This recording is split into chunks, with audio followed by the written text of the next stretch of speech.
ये देखो भाई, हमारे होटल में एक नया पर्सन। हेलो कुकू। 6 पीढ़ी हो गई। 6 पीढ़ी मतलब कितने साल से? मान लो बाई चांस अगर कभी ऐसा हो जाए, ये सवारी बिठाए हो और बीच रास्ते में अटक गया था। This one was the divine form of Shri Krishna.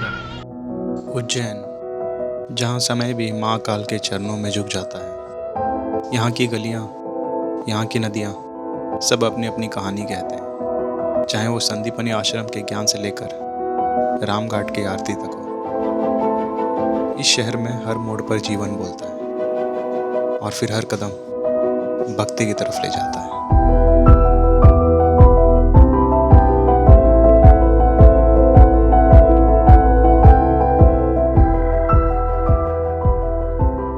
So good morning everyone. सुबह का हो गया 4:50। 5 बजे तक हम यहाँ से निकल चलेंगे दर्शन के लिए। अभी मुझे आइडिया नहीं कि वहाँ पे कैमराज वगैरह अलाउड है कि नहीं, बट फिर भी मैं फ़ोन अपना कैरी करूँगा। अगर इनकेस वहाँ पे जमा करना रहेगा तो फ़ोन जमा कर दूँगा। फिर वापस अगर मान लो कैमरा कहीं बोल दिए, मना कर दिए कुछ, तो फिर वापस लेके आना, वापस जाना, it will be like hectic.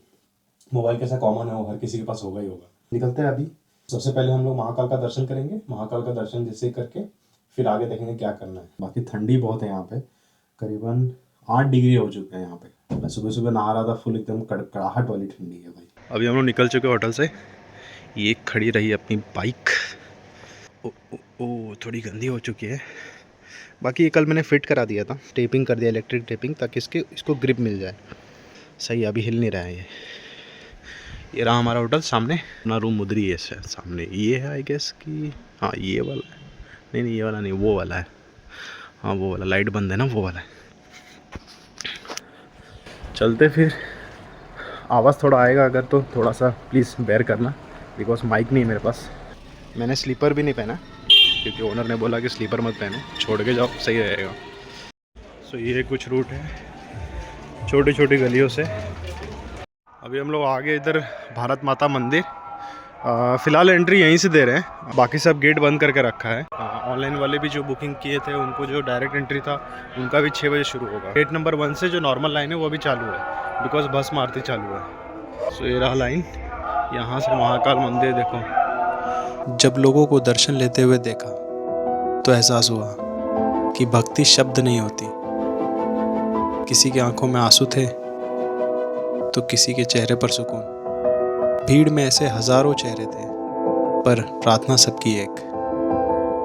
शायद इसलिए कहते हैं महादेव के दरबार में भीड़ नहीं, भक्त होते हैं। अंदर अलाउड नहीं था वीडियो लेना, सो मना कर दिया लोगों ने। मेन जो मंदिर है बाहर जहाँ पे घूम सकते हैं, प्रसाद वगैरह ले सकते हो, अभी वहाँ पे बैरिकेडिंग किया हुआ है, बाहर ही निकाल रहे क्योंकि बहुत भीड़ है। अभी हम लोग जिस रास्ते से आए थे अभी उसी रास्ते से रिटर्न जा रहे हैं। अब भीड़ देखो आप लोग यार काफ़ी भीड़ हो चुका है। अच्छा हुआ टाइम से आ गए, वरना फुल रश मिलता है। सोच रहा हूँ भैरव मंदिर, बाकी भी जो मंदिर जहाँ जहाँ जाना है मुझे, भैरवनाथ तो जाना ही है, तो वहाँ पे भी भीड़ होगा क्योंकि लोग निकलेंगे तो वहाँ पे ही जाएंगे। तो गाइस ये है भारत माता मंदिर। क्या विशाल मूर्ति है यार सच में। और ये देखिए महाकाल। पे मेरे को लगता है शायद वो शो वगैरह होता है, लाइटिंग शो वगैरह, तो वो भी आज विज़िट करेंगे हम। ये देखो ये गेट खुल चुका है अभी, अवंतिका द्वार करके, गेट नंबर 1 यहाँ से। ये सुबह में आया था तो खुला ही नहीं था, अभी खुल गया है। चलो भाई दर्शन हो गया, अभी निकलते सीधा काल भैरव मंदिर के लिए। जो महाकालेश्वर टेम्पल है, मेन टेम्पल जो है, जहाँ से अगर आपका गेट नंबर 1 से एंट्री है या गेट नंबर 4 से भी एंट्री है, तो फिर आपको यहाँ से, जहाँ पे मैं अभी जो फ़िलहाल जहाँ पे मैं स्टे कर रहा हूँ, वहाँ से करीबन 1 किलोमीटर के अराउंड डिस्टेंस पे है। अकॉर्डिंगली आप प्लान कर सकते हैं। मुझे कुछ 1800 एंड अराउंड पड़ा। 18 मतलब 3500 में मुझे टोटल 2 दिन का मेरे को रूम मिला है। देखते हैं अभी यहाँ से काल भैरव कितना भीड़ है, मुझे आइडिया नहीं। तो काल भैरव जाना है और भी 2-3 जो फेमस स्पॉट्स हैं वहाँ पे भी कवर करेंगे। तो फिर अभी बाइक तो मैं नहीं लेके जा रहा हूँ, बाइक इधर ही खड़ा रखूँगा। इलेक्ट्रिक वाली जो वो 4 व्हीलर वाली, उसको मैं क्या बोलते हैं, ई रिक्शा। क्या हो गया मेरे दिमाग को। तो ई रिक्शा पकड़ते हैं और फिर निकलते हैं। चलो। रूम के ओनर ने मुझे बोला कि आप जल्दी जाइए, नहीं तो फिर कम से कम मिनिमम 3 घंटा दर्शन को लगेगा। भैया 3 घंटा लगेगा क्या दर्शन के लिए? 1-1.5 घंटा लगेगा। 10 बजे बाद ही भीड़ बढ़ती है। अच्छा 10 बजे के बाद भीड़ बढ़ती है, ओके। 4 घंटे भी लगता है। देखते हैं। मेरे हाथ शिवर कर रहे हैं पूरे। हाथ में मैंने होल्डर पकड़ा, पूरे शिवर कर रहे हैं मेरे हाथ। यहाँ पे आप कितने साल से हैं? यहाँ तो हमारी 1 2 3 4 5 6 पीढ़ी हो गई। 6 पीढ़ी हो गई? 6 पीढ़ी मतलब कितने साल से? 5-6 पीढ़ी मतलब काफ़ी लंबा टाइम हो गया। भाई साहब क्या लाइन है यार, इधर भी कम से कम 2 घंटे चाहिए। महाकाल के बाद भैरव के दर्शन, यही उज्जैन का नियम है।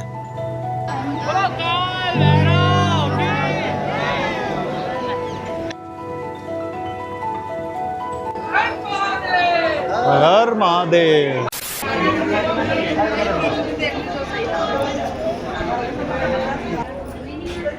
तो गढ़कलिका माता मंदिर का दर्शन हो गया। यहाँ पे इतना भीड़ नहीं है, आप आएंगे वैसे ही 10-15 मिनट में आपको दर्शन मिल। तो चलते हैं नेक्स्ट डेस्टिनेशन, नेक्स्ट मंदिर पे, वो है मंगलनाथ टेम्पल। फटाफट चाय पीते हैं, चाय पी के निकलते हैं मंगलनाथ टेम्पल। सुबह से मैंने कुछ ना खाया था ना कुछ पिया था, क्योंकि मेन यही था भाई, महाकाल दर्शन करना था मेन, और अपना दूसरा था काल भैरव। मेरे को लगता है महाकाल से ज़्यादा टाइम काल भैरव में लग गया। हालांकि काल भैरव का मेरे को ये चीज़ अच्छा लगा कि वहाँ पे डिसिप्लिन है सब कुछ। वहाँ पे आपको ऐसा कुछ नहीं है कि VIP दर्शन है या पास है, ऑनलाइन है, ये वो है तो आपको अलग से आना पड़ेगा, ऐसा कुछ है नहीं। जो है लाइन में लग के ही आना पड़ेगा, तो ये चीज़ मेरे को बहुत अच्छा लगा। नाश्ता करने की सोच रहा था लेकिन हाँ चाय, एक शक्कर कम रखना थोड़ा। आंटी ने मीठा बना दिया। उन्होंने यहाँ से रिक्शा ले लिया है, गढ़कलिका मंदिर था ना, गढ़कलिका मंदिर से मैंने रिक्शा ले लिया है। मंगलनाथ कितना टाइम लगेगा भैया? 10 से 20 मिनट लगेगा। 10 से 20 मिनट, ओके। फिर वहाँ से शांति संदीपन बोलते हैं कि क्या? शांतिपनी। अच्छा, कोई शांतिपनी बोलता है, कोई संदीपनी बोलता है। नहीं, एक संदीपनी आश्रम। अच्छा, एक ही। भाई इसका कंसोल देखो, एकदम एनालॉग वाला कंसोल है। ये फ्यूल इंडिकेटर है ना? हाँ। अच्छा, तो ये लेकिन फ्यूल इंडिकेटर ये फ्यूल पे चलती है कि ई रिक्शा चलता है ना? अच्छा, फ्यूल भी है और ई रिक्शा भी है। हाँ। तो फ्यूल वाला ये है। हाँ, और ये बात चार्जर वाला। नहीं, ये कौन सा? चार्जर वाला। अच्छा, तो फ्यूल कौन सा? वही वाला E20। E20 हमने तो जब से E20 डालना, मतलब गाड़ी में E20 जाना चालू हुआ है तब से एवरेज ही कम हो गया। पेट्रोल से चलता है और ये सिर्फ चार्जर से चलता है, करंट से नहीं। तो फिर आप बोले ना फ्यूल पे भी चलता है, पेट्रोल पे? पेट्रोल पे नहीं, पेट्रोल पे नहीं है ना, करंट पे चलता है। वही मैं बोल रहा हूँ ना, इसके लिए तो ई स्कूटर बोलते हैं ना, मतलब पेट्रोल पे नहीं, करंट पे चलता है। अच्छा, तो बैटरी कितने देर तक चलती है इसकी? पूरा गाड़ी चलता है 150 किलोमीटर। अच्छा, तो फिर आप एक्स्ट्रा बैटरी रखते हैं या फिर जाके चार्जिंग करते हैं? यही रहता है, एक ही बैटरी को चार्ज करते हैं। तो ऐसा कभी हुआ है कि कहीं लेके जा रहे हो और अटक गए हो? नहीं, हाँ, कुछ भी नहीं, कभी हुआ नहीं है? कभी भी नहीं हुआ ऐसा। तो मान लो बाई चांस अगर कभी ऐसा हो जाए कि सवारी बिठाए हो और बीच रास्ते में अटक गए तब? अटक गए, सवारी उतार देता हूँ, दूसरों को देता हूँ, ऑटो वाला। अच्छा। मैं बोला सवारी भी अटक गया, आप भी अटक गए सब। हाँ, अपन भी अटक गए ना, फिर सवारी तो कैसे ले जाएंगे, अपन का धक्का लगवाएंगे। सही बात बोल रहे। So this is the temple, Mangalnath temple. ये कौन सा झील है? ये वो है नरसिंह घाट। अच्छा, नरसिंह घाट। आई होप यहाँ पे भीड़ ना हो, जल्दी दर्शन हो। चलेंगे अपन पीछे के रास्ते, इधर बहुत भीड़ मिलेगा। अच्छा बाबूजी, तो ये है भाई मंगलनाथ मंदिर। सो ऐसा कहते हैं कि ये जो मंदिर पे है, मतलब जो ट्रॉपिक ऑफ कैंसर होता है वो यहाँ से ऊपर से गुजरता है, जिसको कर्क रेखा बोलते हैं। ऊपर देखते हैं, अभी चलते हैं, शायद अंदर वीडियो अलाउड नहीं होगा।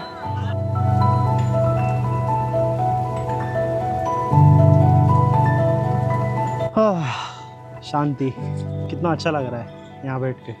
तो अब दर्शन हो चुका है मंगलनाथ मंदिर का। अब एक और बचा है, शांति सदन या सांदी सपन, क्या बोलते हैं मुझे आइडिया नहीं, इतना परफेक्ट नेम नहीं आ रहा है मुझे। चलते हैं। मंगलनाथ मंदिर बेसिकली इसके लिए प्रसिद्ध माना जाता है क्योंकि यहाँ से कर्क रेखा गुजरती है। कर्क रेखा मतलब ट्रॉपिक ऑफ कैंसर। जैसे कि अपना जो ग्लोब है, ऐसे तो बहुत सारे पार्ट्स में डिवाइडेड है, लैटिट्यूड एंड लॉन्गिट्यूड। 3 लैटिट्यूड्स होते हैं, मेजरली 3 लैटिट्यूड। ऐसे तो बहुत सारे लैटिट्यूड्स है और लॉन्गिट्यूड्स है, लेकिन जो 3 लैटिट्यूड से सबसे पहला है अपना, that is tropic of cancer, and बीच में इक्वेटर, एंड नीचे जो साउथ साइड में आता है वो है आपका ट्रॉपिक ऑफ कैप्रिकॉर्न। इक्वेटर जो है बीच का जो है वो 0 डिग्री पे काउंट किया जाता है, एंड जो नॉर्दर्न वाला है जिसको ट्रॉपिक ऑफ कैंसर बोलते हैं वो 23 degree 23.5 degree north side count किया जाता है, और जो सदर्न हेमिस्फीयर में है को ट्रॉपिक ऑफ कैप्रिकॉर्न बोलते हैं, तो वो भी 23.5 डिग्री साउथ में काउंट किया जाता है। कभी कभी सोचता हूँ कि मैं मास्टर्स इन ज्योग्राफी भी कर लूँ। इतने तेजस्वी लोग हैं हमारे। मजाक कर रहा था यार मैं, ऐसा कुछ मेरा इरादा नहीं है। मार्स को कैलकुलेट करना होता है या उसकी कैलकुलेशन वगैरह चेक करनी होती है, जो एस्ट्रोनॉमिकल कैलकुलेशन होते हैं, तो वो यहाँ पे किया जाता है। और भी बहुत सारी चीज़ें हैं, लेकिन जो मोटा मोटा मैं जितना ज़्यादा यूज़फुल जो जानकारी है वो उतना मैं जान रहा हूँ। मंदिर में इतना आवाज़ है, इतना भीड़ है, इधर भी बहुत भीड़ है। मतलब ठीक है, इधर 15-20 मिनट में आपका दर्शन हो गया। 14 disciplines of knowledge learned by Shri Krishna.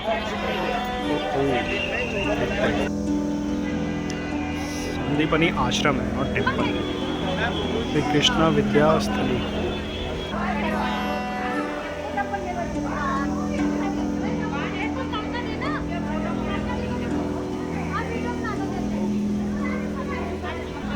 तीन विद्यास, वेदा, ऋग्वेदा, यजुर्वेदा, सामवेदा, अथर्ववेदा, देन वेदांग। तो अभी आपको दिखाते हैं सर्वांग। सर्वांग है श्री कृष्ण द्वारा सीखी 64 कलाएं, 64 आर्ट्स ऑफ श्री कृष्ण। दिखाते हैं आपको। अब 64 तो मुझे पॉसिबल नहीं दिखाना, तो मैं आपको फटाफट एक ओवरव्यू दे देता हूँ। बहुत दूर है, इसको देख के पढ़ना पड़ेगा।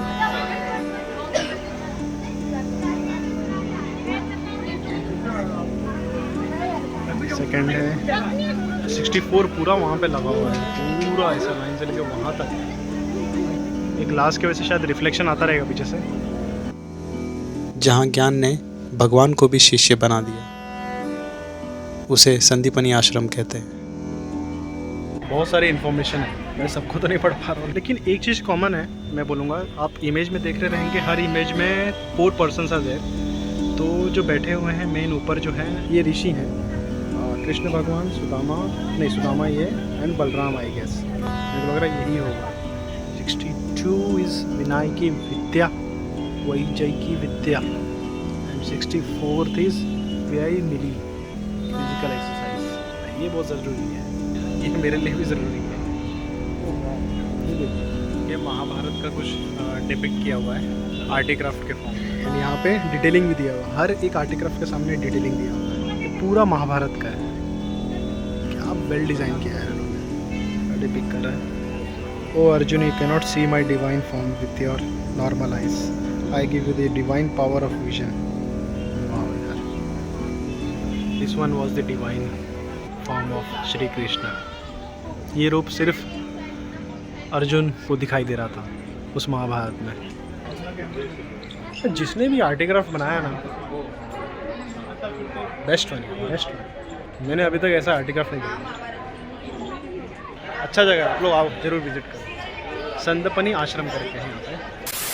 फाइनली अपने होटल में आ गए। ये देखो भाई, हमारे होटल में एक नया पर्सन। हेलो कुकू।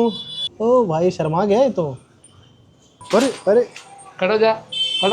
कैमरा देख के शर्मा रहा है। रूम चेंज कर दिया ना? हाँ कर दिया। ज़्यादा क्या? अच्छा, बाजू में किया है क्या? 105? बाजू में उसका पहले 104 था ना? 104। अच्छा, ओके। सब सामान शिफ्ट हो गया है ना? हाँ। ठीक। Okay, thank you. Welcome to our new room. नया रूम नहीं है, बाजू में मुझे शिफ्ट किया है। एक्चुअली ये रूम पहले मेरे नाम से ही था, बट मैं थोड़ा लेट हो गया और कोई जल्दी आ गया था, तो उसको रूम की ज़रूरत थी, तो ओनर ने उसके साथ शेयर कर दिया। हालांकि वो भी रूम ठीक था, कोई दिक्कत नहीं था। ये रूम में बालकनी है ऐसा, एंड वो खड़ी रही अपनी कम्मो। ये रूम अच्छा दिया है भाई। अभी मेरा ये बाकी है दो, आपने जो बताया था ना, नहीं, गंगा आरती, शिप्रा नदी की आरती, और वो एक लाइटिंग वाला भी बताए थे, लाइटिंग जो शो होता है महाकाल कॉरिडोर के इधर। चलते फिर फटाक से आरती अटेंड करते हैं। 6:30 बजे का आरती है। ओ भाई, वहाँ पे भीड़ लगी हुई है, आई गेस वहाँ पे हो रहा है आरती। तो चलते हैं, 6:30 बजे शायद आरती स्टार्ट होगा। अभी टाइम हो रहा है 6, तो वहाँ पे पहुँचते हैं और सीट पकड़ते हैं। पता चला कि एकदम पीछे रह जाऊँगा तो कुछ दिखा भी नहीं पाऊँगा। वाह यार, इधर बोर्ड भी चल रही है, ये देखो। अब बोर्ड से भी आरती दिखाएंगे आई गेस। क्या करें, बोर्ड पे बैठे क्या? देखते हैं, मन तो कर रहा है बहुत बोर्ड पे बैठने का। काफ़ी बड़ी बोट है।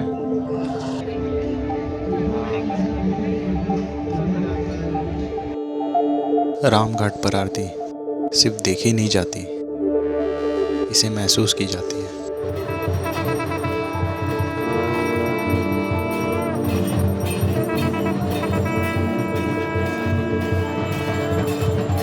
जब शंख की ध्वनि, दीपों की रोशनी और विश्वास एक हो जाते हैं ना,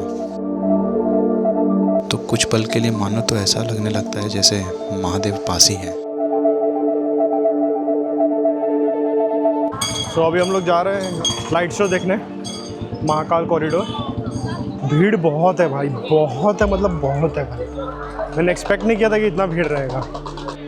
ये देखिए उज्जैन का महाकाल नगरी रात में कितना अद्भुत और प्यारा दिखता है। भाई साहब पोपट हो गया अपना। लाइट शो आज बंद है। यहाँ मेन गेट था, यहाँ से एंट्री था, बट वहाँ पे एक पुलिस खड़ा है, तो उसको पूछा मैंने, तो उसने बोला कि भैया आज नहीं हो रहा है लाइट शो, क्योंकि भीड़ इतनी हो चुकी है कि लाइट शो नहीं कर रहे हैं। चलते अब सीधा अपने होटल, सोना भी है और कल उठना भी।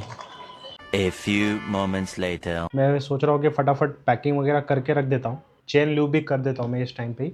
बाकी यहाँ से रिटर्न जाने के लिए 2 रूट है, एक है इंदौर नासिक वो वाला रूट, इंदौर नासिक वाला रूट, एंड एक है यहाँ से भभुआ होके दाहोद, अंकलेश्वर, वडोदरा, सूरत होते हुए वो एक रूट है। अभी सॉर्ट ऑफ कन्फ्यूजन में हूँ कि दोनों में से कौन सा रूट लेना है। जो भी रूट लूँगा वो आपको नेक्स्ट वाले एपिसोड में पता चल जाएगा। सो फिर आज के लिए इतना ही। महाकाल नगरी से साइन आउट देते हैं, फिर मिलते हैं आपको नेक्स्ट एपिसोड में। आई होप आप लोगों को ये वीडियो थोड़ा अच्छा लगा हो। को उज्जैन कैसा लगा आप लोग कमेंट करके बताइएगा। हर हर महादेव कमेंट में टाइप कीजिएगा, and share, like and subscribe as usual. Basically मैं भी नया हूँ इस सब में, तो थोड़ा सा मुझे सपोर्ट की ज़रूरत है आप लोगों से, एंड आई होप आप लोग देंगे। Okay then, bye bye.